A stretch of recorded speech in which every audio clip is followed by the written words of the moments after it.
Hi. So it's been a while, and I don't know what happened.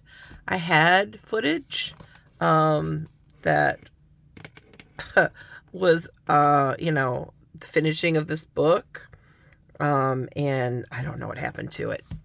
I don't know what happened to it. It's just gone. So I guess this last video is going to be pretty short, and it's going to be, I say that now. I say it to my students and it's never short. They can all tell you, but it will likely be short.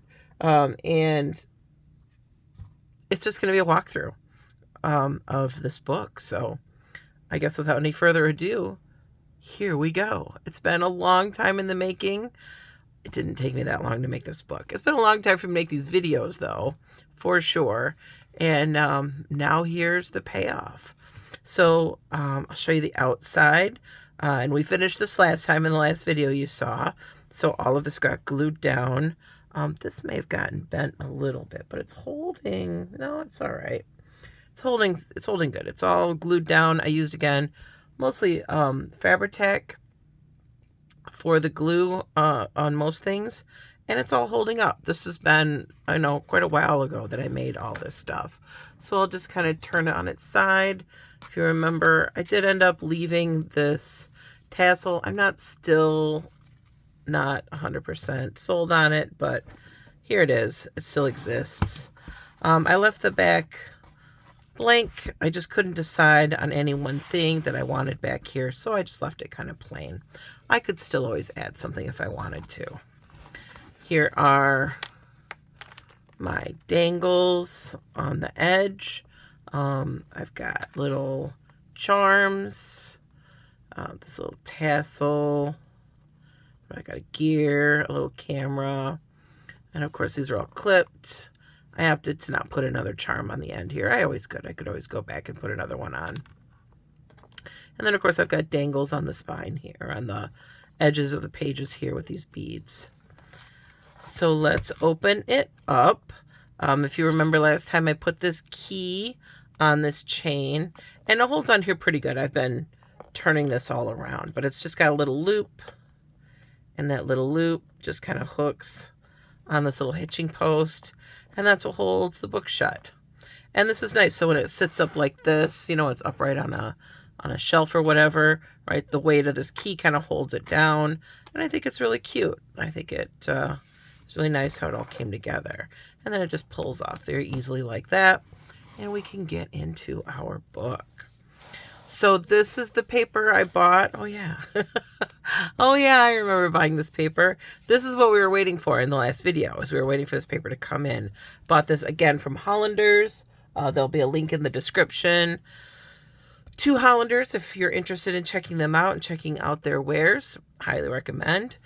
This beautiful Art Nouveau kind of floral design I thought went with, the kind of pastel laces and the florals of the book pages. So we'll just go through some of this and we'll just take a look at what we've got. You can see I've not done a lot of writing in this. I have done some, but I've not done a lot of writing in this. But I've got some little envelopes, little tags. Isn't that cute? If you're interested in something like this, comment down below or send me a message. We could work something out. So I've got pages from my bird book. This is some coffee dyed paper that I made. Here we've got, some little pages from this is from a fairy tale book. It's another envelope. These are little envelopes with little cards in them. This is a big envelope. Nothing in there right now, but I could put a note or something in there. Library page, or a dictionary page. Library. More coffee dyed paper, more bird pages. And of course I use musical pages. This is from a old book from the 1800s. And the paper on this is just exquisite. The book was falling apart when I got it, and it's been written on and stuff. So You know, I didn't feel bad taking it apart. There's a tag in here with a vintage button used as a charm.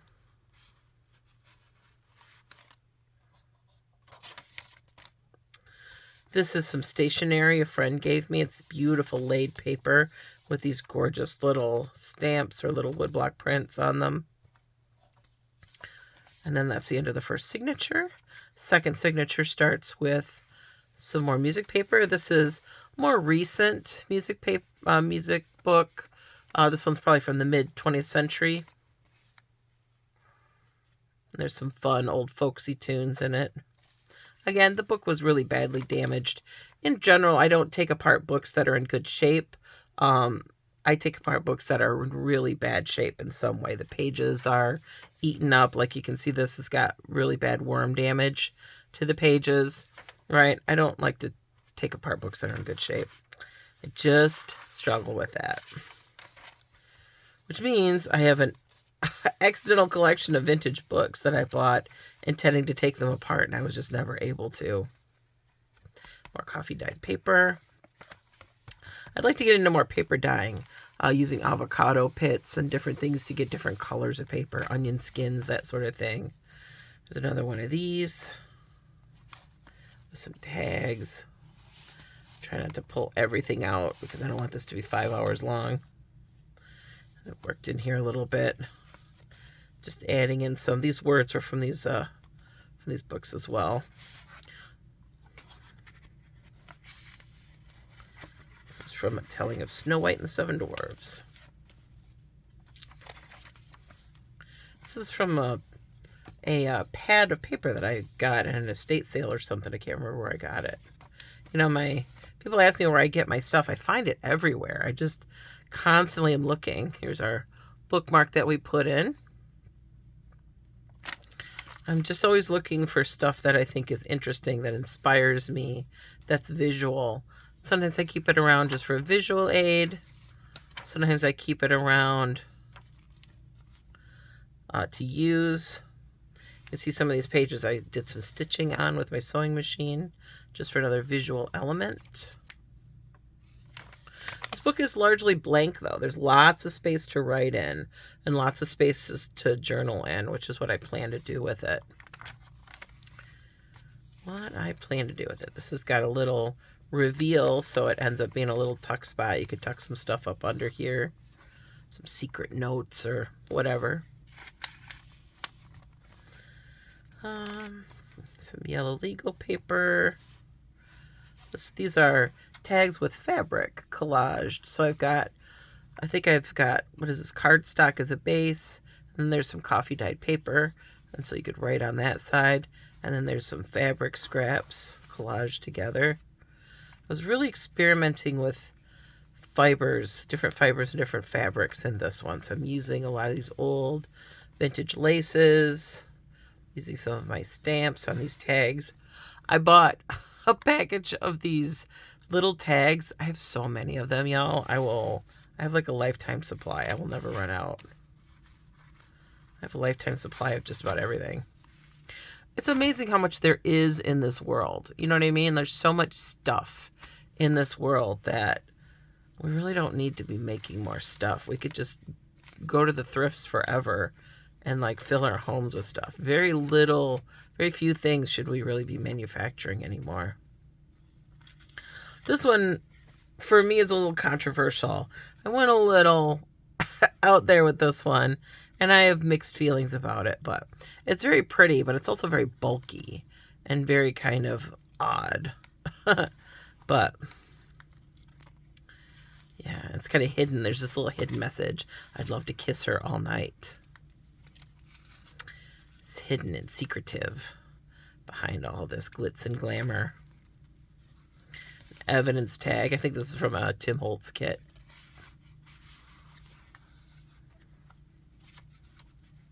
So this is about, I mean, it's starting to shape up to be about kind of hidden desires and hidden love. That's kind of the overarching theme of this book.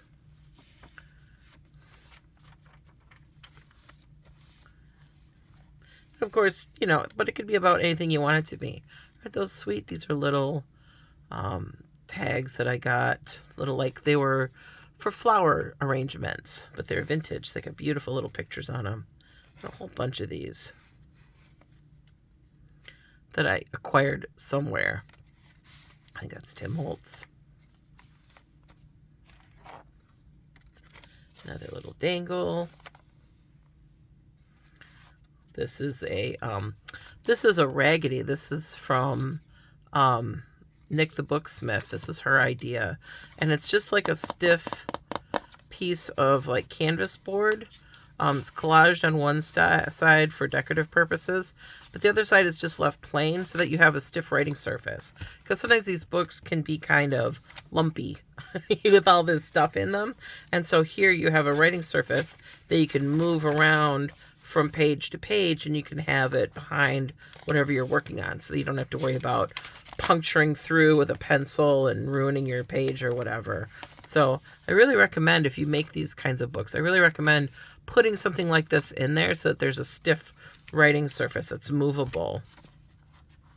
And it adds another dimension. So it's just kind of collaged with a bunch of stuff I had laying around. I tried to use up a lot of scraps of things with this book too. Next signature down. Getting into the last signature. This is a folded atlas page.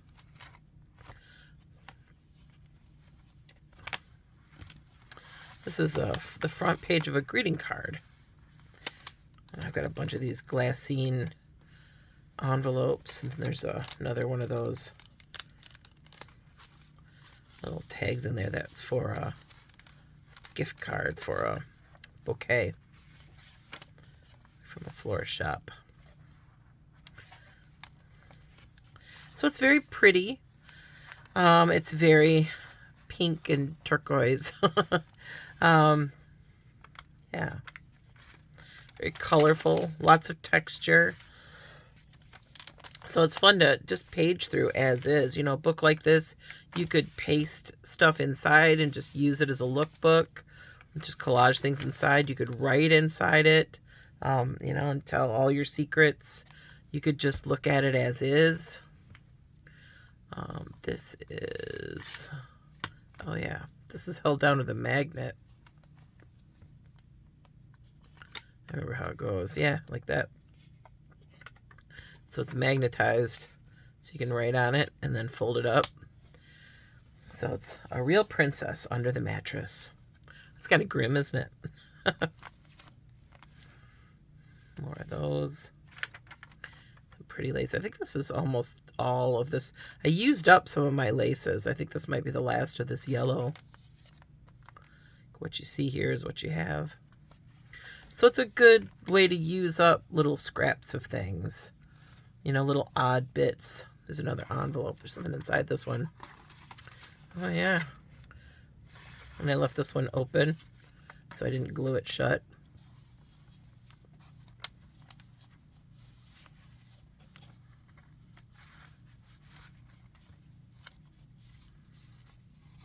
And I like this. Some things are transparent and you can see through them. Other things are opaque and you can't. Little tuck spot. The tag in there. Look how that daisy kind of disappears. And you know, pages like this, you could paint on them, you could collage things on them, you could glue a piece of paper down and write on it. You could do all kinds of things to that.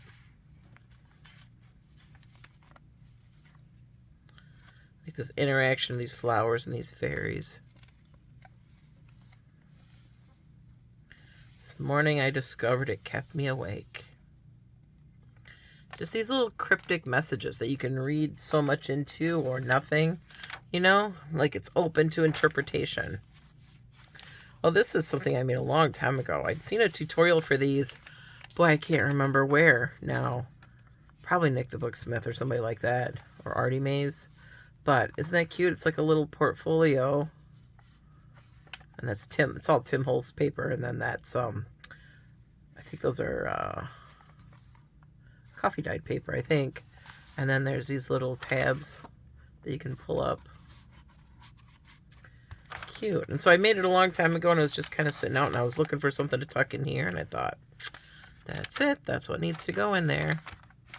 And this is just a little scrappy kind of a collection of things glued down. Just scraps, just laying around on my desktop. Just using them up. And that's it. I didn't put any pockets on the front or back cover. Usually I do. Usually I like to put little pockets on the front and back cover.